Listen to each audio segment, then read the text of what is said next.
Saudara-saudaraku kaum muslimin dimanapun berada, yang semoga kita semua selalu dirahmati dan dimuliakan oleh Allah Subhanahu wa taala. Amin.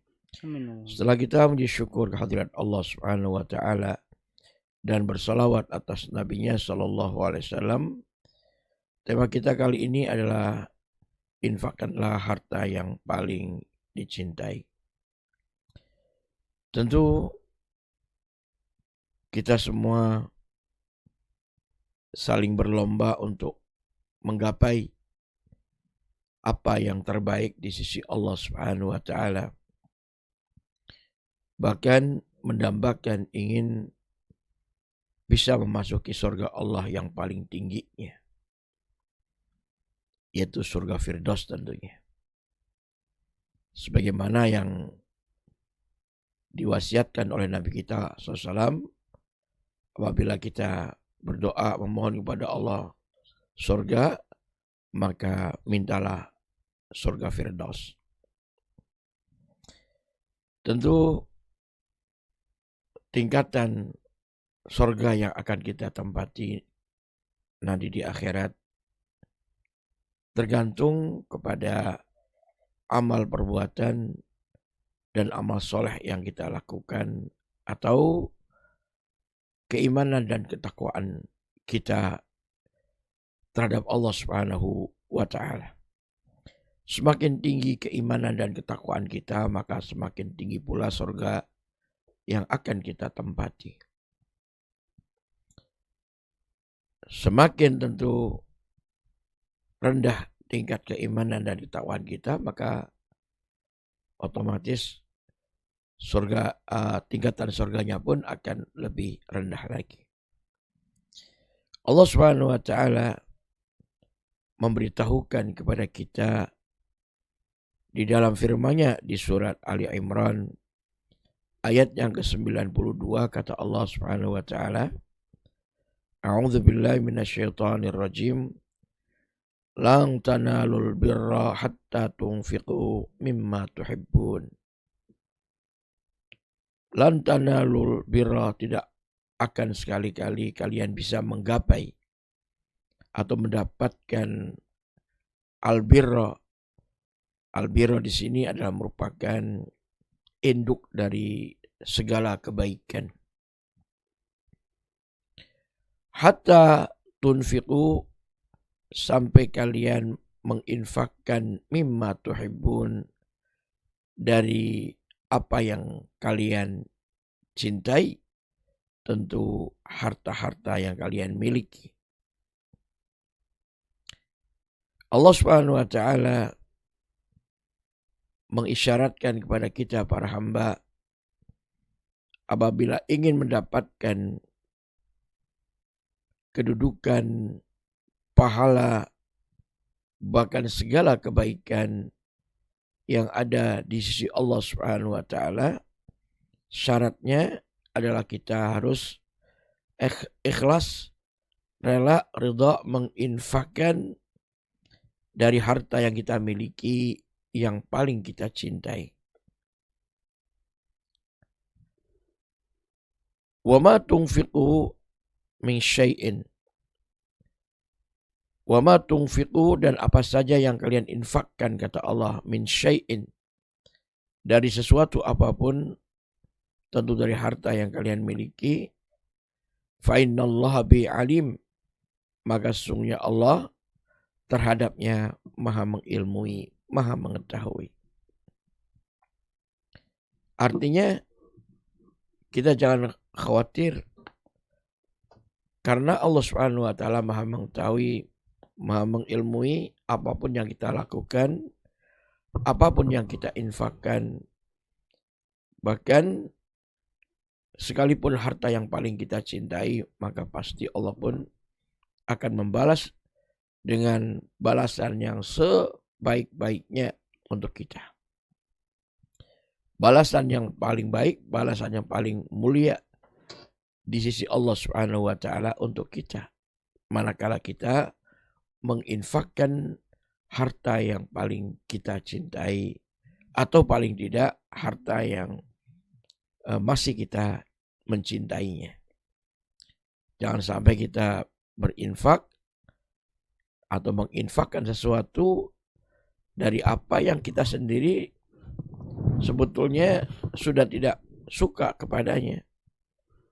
Kalaupun dikasih oleh orang lain ya harta tersebut untuk kita, pasti kita menolaknya. Nah, artinya jangan sampai berinfak, bersedekah, tapi yang kita infakkan, yang kita sedekahkan sesuatu yang kita sendiri tidak suka atau sudah tidak suka lagi, tidak cinta lagi kepadanya.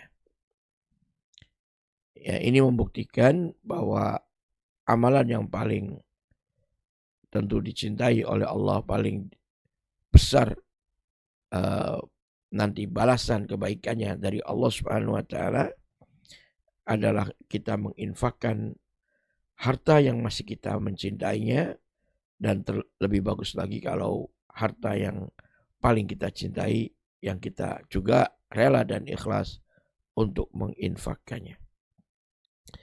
Dalam sebuah hadis yang sahih riwayat Imam Bukhari dan Imam Muslim atau muttafaqun alaih, diterangkan bahwa Ja'a Abu Talha ila Rasulillah sallallahu alaihi wasallam.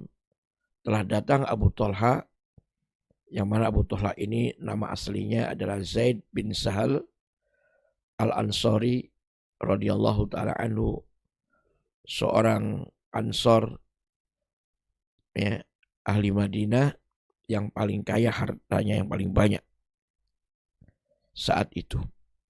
Datang kepada Rasulullah SAW.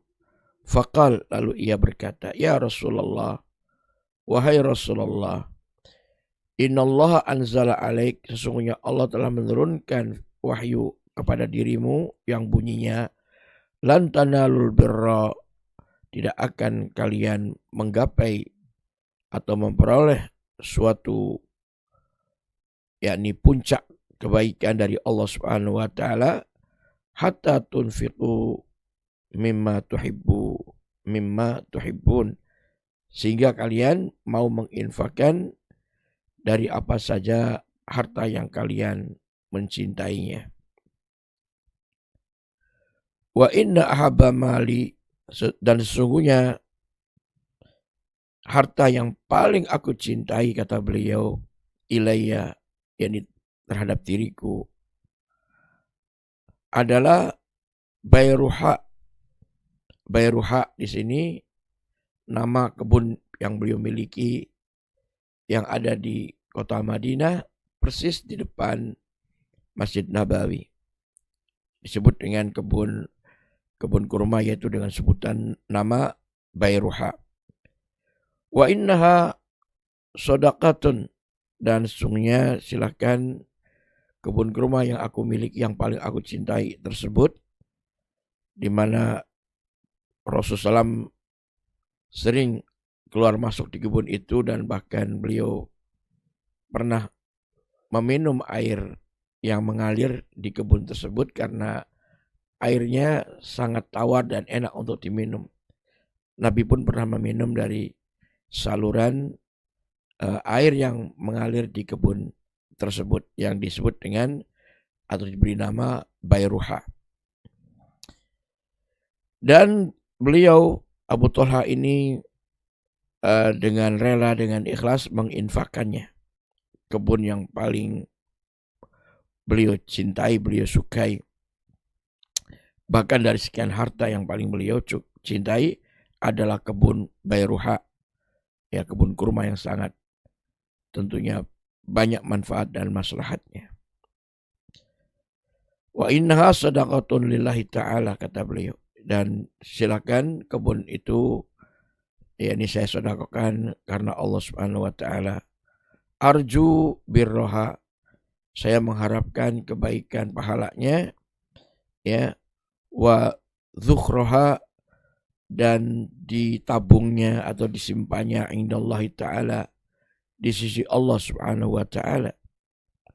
Fadhu'ha ya Rasulullah haitsu arakallah, maka silakan letakkan atau gunakan wahai Rasulullah, ya, sesuai dengan apa yang Allah beritahukan kepada engkau untuk penggunaannya, ya tentu di jalan yang lebih maslahat, digunakan untuk sesuatu yang lebih manfaat. Ya silakan beliau Abu Thalha ini rela menyerahkannya kepada Rasulullah SAW untuk apa saja ya kebun itu diperuntukkan. Faqala Rasulullah SAW, maka Rasulullah pun bersabda, bah, ya ini luar biasa ya hal ini, ya Masya Allah, ya, kata Rasulullah SAW, begitu takjub, ya, sangat bangga, sangat senang, ya sangat ridho dengan ucapan Abu Thalha dan keikhlasannya menginfakkan hartanya yang paling beliau cintai berupa kebun kurma yang sangat bagus, sangat subur, ya sangat menghasilkan buah yang sangat banyak, ya. Bahkan air yang mengalir di kebun itu pun sangat tawar dan bisa diminum. Bahkan Rasulullah SAW sendiri pun pernah meminum dari air solokannya. Kemudian beliau mengatakan, ya, dzalika malun rabih. Dzalika malun rabih. 2 kali beliau ucapkan, itu adalah harta yang sangat menguntungkan, harta yang sangat menguntungkan, kata beliau. Ya tentu kebaikannya sangat luar biasa, ya kembali kepada yang menginfakkannya, dan juga maslahatnya luar biasa untuk yakni orang-orang yang diinfakkan baginya. Kemudian